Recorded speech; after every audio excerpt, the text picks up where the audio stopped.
پہنچ سکے۔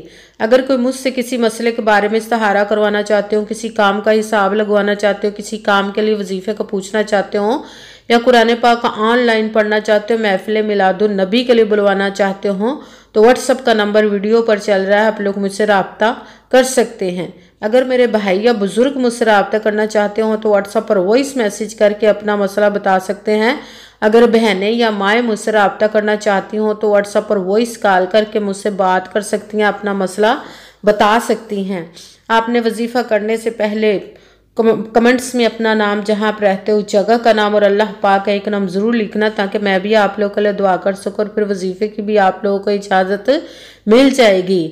آپ نے وظیفہ کرنے سے پہلے پوری ویڈیو کو دھیان کے ساتھ سن کے سمجھ کے پھر وظیفے کو کرنا۔ ایسا نہ ہو کہ ویڈیو کو سکپ کر کے چھوڑ کے سنیں اور پھر کوئی بات رہ جائے اور آپ وظیفہ کریں اور ٹھیک نہ ہو۔ آپ نے نہ تو کسی عمل میں کم کر کے پڑھنا، نہ زیادہ بڑھا کر پڑھنا ہے۔ اگر کم یا زیادہ کر دیتے تو وہ ہمارا وظیفہ ٹھیک نہیں ہوتا، ہمیں کامیابی نہیں ملتی۔ اسی لیے آپ نے مکمل وظیفہ پڑھنے کی جس تعداد اور جس ترتیب کے ساتھ میں بتانے لگی، اسی تعداد اور اس ترتیب کے ساتھ آپ نے اس عمل کو پڑھنا ہے۔ آپ اس عمل کو آج کے دن کسی بھی جگہ پر بیٹھ کر پڑھ سکتے، گھر میں، آفس، مدرسہ، یونیورسٹی، کالج، شاپ پہ، مگر جب پڑھنے لگے بالکل خاموشی، توجہ، سکون کے ساتھ پڑھنا کہ وظیفے کے درمیان نہ تو آپ نے کسی سے بات کرنی، نہ اٹھنا، نہ فون استعمال کرنا ہے۔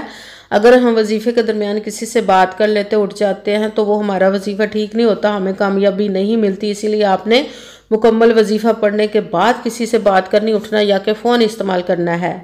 آپ اس وظیفے کو آج کے دن کسی بھی جگہ پر بیٹھ کر پڑھ سکتے ہیں، کسی بھی وقت پڑھ سکتے، کسی بھی نماز کے ساتھ پڑھ سکتے ہیں، نماز کے علاوہ بھی پڑھ سکتے ہیں۔ اگر نماز کے ساتھ پڑھ رہے، نماز مکمل پڑھنے کے بعد، دعا مانگنے کے بعد آپ نے اس عمل کو پڑھنا ہے۔ اگر نماز کے علاوہ پڑھ رہے تو باوضو ہو کر ایسی جگہ پر بیٹھ کر پڑھنا جہاں بالکل خاموشی، توجہ، سکون کے ساتھ آپ اس عمل کو پڑھ سکیں۔ جب عمل کرنے کے لیے بیٹھ کے تو آپ نے سب سے پہلے ایک مرتبہ درود پاک پڑھنا، کوئی سا بھی درود پاک پڑھ سکتے، مگر درود ابراہیمی جو نماز میں پڑھا جاتا ہے وہ والا درود پاک پڑھ لے تو زیادہ بہتر، ورنہ کوئی سا بھی درود پاک آپ پڑھ سکتے ہیں۔ درود پاک پڑھنے کے بعد آپ نے ایک مرتبہ اعوذ باللہ من الشیطان الرجیم بسم اللہ الرحمن الرحیم پڑھ کر اپنے مقصد کی نیت کر لینی، جس مقصد، جس حاجت کے لیے آپ اس عمل کو پڑھنے لگے ہیں۔ جب آپ نے نیت بھی کر لی تو بیٹھ گئے، تو پھر آپ نے سب سے پہلے نمبر پر جو وظیفہ پڑھنا ہے وہ ہے یا ربنا، یا ربنا، یا ربنا، یا ربنا، یا ربنا، یا ربنا۔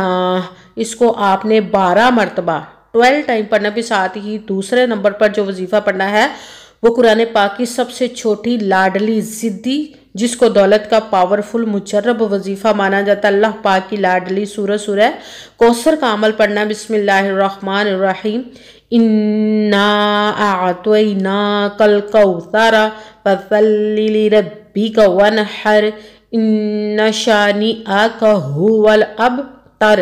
بسم اللہ الرحمن الرحیم انا اعطیناک الکوثر فصلی لربک وانحر ان شانئک هو الابتر۔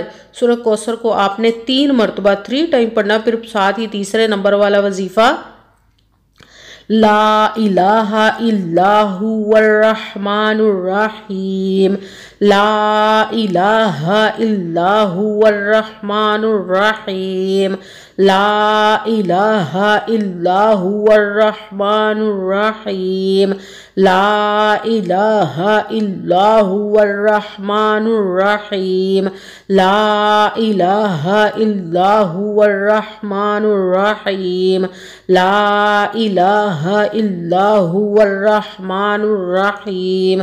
اس کو آپ نے 7 مرتبہ 7 ٹائم پڑھنا ہے۔ سب سے پہلے ایک مرتبہ درود پاک پڑھا، پھر ایک مرتبہ اعوذ باللہ من الشیطان الرجیم بسم اللہ الرحمن الرحیم پڑھ کر اپنے مقصد کی نیت کر لینی، جس کے لیے عمل کرنے لگے ہیں۔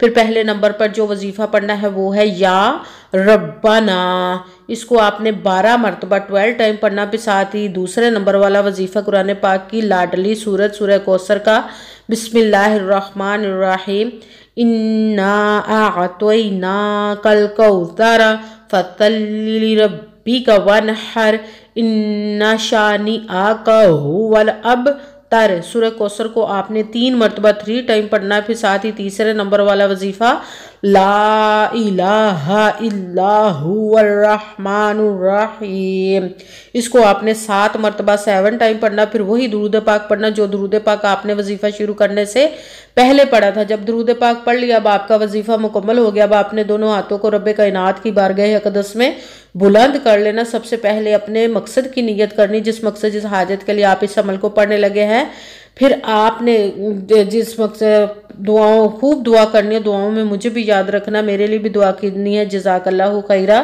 جس مقصد جس حاجت کے لیے آپ نے اس وظیفے کو کیا، رب کائنات اپنے حکم سے، اپنے پیارے محبوب کے صدقہ سے، اپنے کلام پاک اور اسم مبارک کے صدقے اور اس پیارے پیارے ماہ مبارک ربیع الثانی اور پیر شریف کے صدقے آپ کی تمام نیک و جائز حاجات کو قبول و منظور عطا فرمائے، آمین ثم آمین۔ السلام علیکم ورحمۃ اللہ وبرکاتہ۔